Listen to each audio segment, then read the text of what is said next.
I'm watching this podcast by El Tito podcast, and I see Sweet Guluva.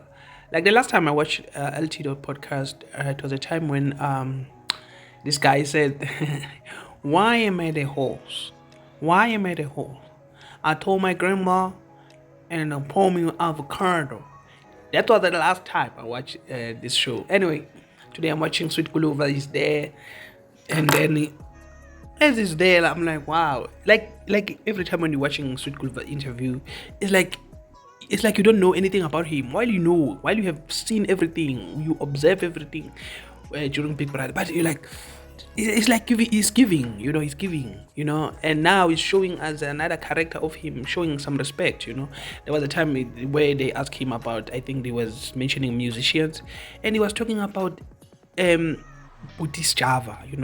He called Zonke, like he said, Mam Zonke. He was mentioning his favorite music or favorite artist.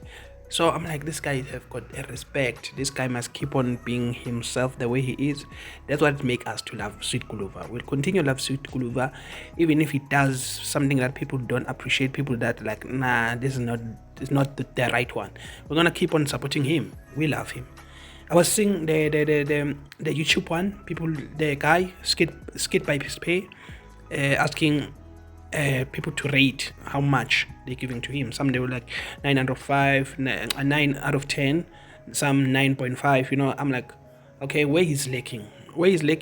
Maybe I think he was given a short time to shot that YouTube channel video.